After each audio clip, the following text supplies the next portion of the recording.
Nashik may be off the beaten tourist track, does not mean to say that there is a shortage of attractions there to visit. The Numismatic Center is amongst the most important in India, with a dormitory and classroom center for visiting history students. Coins, usually made of non-corrosive metals, have lasting power to punctuate dates and to point out the things held in regard in their times. It was interesting to get an Indian viewpoint to the invasions of Alexander the Great. The Orchid School, set in the hills, has classes from daycare to young adults, from preschool to graduate studies.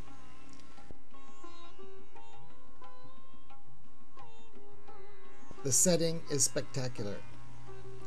Construction of new facilities is ongoing, and there is no skimping on the architectural splendor. We met a few of the students at a number of levels. They all seemed articulate, enthusiastic, happy, and proud of their school. Laboratories were well equipped, computers set up with Windows 7.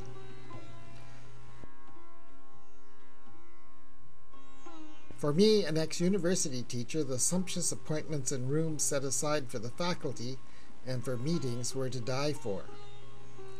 I was puzzled by the numerous sounds around the place forbidding photography, and how we all, including the staff here, just went merrily about clicking our cameras.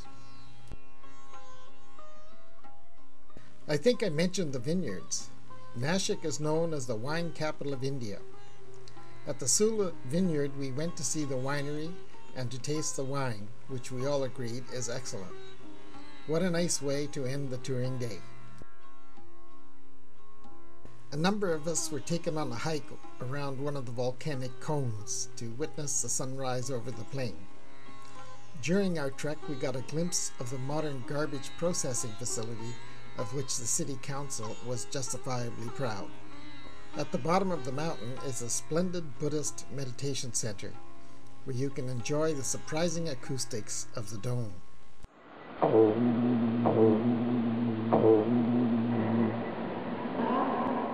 Quiet time with our individual host, Shashi. She is not only a doctor of medicine, but amongst many other activities, she was a founder of a small loans bank for women. The bank has expanded to several branches in the city, and I think we met just about every member of the board. Just who was it crafting those lovely welcome notes on the floors outside our host's home? More grandchildren, all engaged in plenty of home activities. Most of Shashi's sons and daughters live in the neighborhood, so the kids come and go.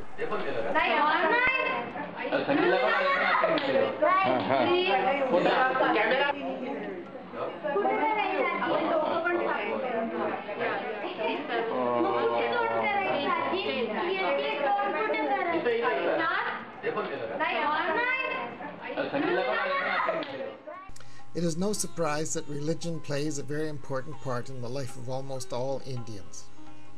We visit a Buddhist meditation campus, which offers month-long programs of meditation to any and all who wish to seek enlightenment.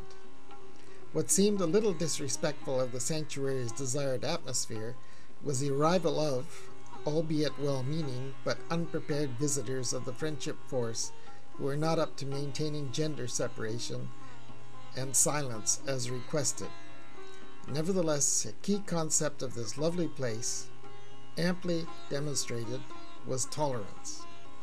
It seemed a very positive yet benign way to be introduced to the religion, which does not see itself as competitive with other religions. Thus we learn that many Hindus, Christians, and others partake of these programs, all the while retaining their original faiths. One last temple, the Muktidam Temple, is probably the most recently constructed Hindu temple in Nashik, and the amazing marble work just shimmers in the sun. It is an abode of all the gods and goddesses of the Hindu pantheon. The gods were pleased with our visit. One of the mandates of the Friendship Force is to make friends abroad. This is a summary of the family folks who hosted Rosemary and I for the week, and who we got to know quite well.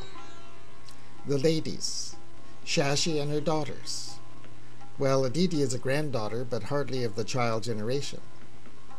Lena is a lawyer who, amongst other duties, is very active in Shashi's bank. Naresh, an engineer, and Jidsta, a physiotherapist. Aruna is a financial manager. The couple lives in Mumbai. The Friendship Force Duvernays were hosted by a daughter, Vandana, and her family. Akshay, a fine teenager, did yeoman's service translating and guiding the whole Friendship Force group, especially on the bus. Syed is a family friend and a fine gentleman who runs a security service. I think he is the bill collector for the bank. I'd think twice if I wanted to outrun that camouflage car of his. Our family evenings end and there is a final farewell party for all of us, with the whole hosting group. Reflecting on our visits to at least 4 interesting attractions a day for the whole of the 6 days, this city of 1.25 million certainly has its share of things to see. It was positively refreshing to be guided by our friends rather than via the tourist industry. Combine that with living with and sharing the activities of a family. Can you think of a better way to get to know another country?